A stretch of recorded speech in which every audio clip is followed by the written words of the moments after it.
Hello friends, welcome back to our channel Aranyak. तो आज আমি আমাদের কালেকশন থেকে দুটো ইনডোর প্লান্ট নিয়ে চলে এসেছি।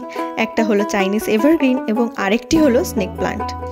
এই দুটি প্লান্টকে কমপ্লিটলি তোমরা ঘরের ভেতরে, বারান্দা বা জানলার পাশে রাখতে পারো। প্লান্টগুলোর ডে টু ডে কেয়ার করার সেরকম কোনো প্রয়োজন পড়ে না, কারণ প্লান্টগুলো খুবই হার্ডি হয় এবং সপ্তাহে একদিন জল আর একটু ইনডাইরেক্ট সানলাইট পেলে এদের গ্রোথ খুব ভালো হয়। অ্যান্ড আপকামিং সামারে গরমের হাত থেকে বাঁচার জন্য গাছ লাগানো তো খুবই দরকার, যা আমাদের পরিবেশের ভারসাম্যকে রক্ষা করবে। এই যে প্লান্টারগুলো দেখছো তা সম্পূর্ণ আমার হাতেই আঁকা। এছাড়াও তোমরা যদি তোমাদের পছন্দ মতো ডিজাইনের বা কাস্টমাইজ প্লান্টার অর্ডার করতে চাও তাহলে সেটাও আমি তৈরি করে দিতে পারি। আরও অন্যান্য কালেকশন এবং প্লান্ট কেয়ার টিপস তোমরা যদি দেখতে চাও, then do subscribe to our channel and press the bell icon beside the subscribe button.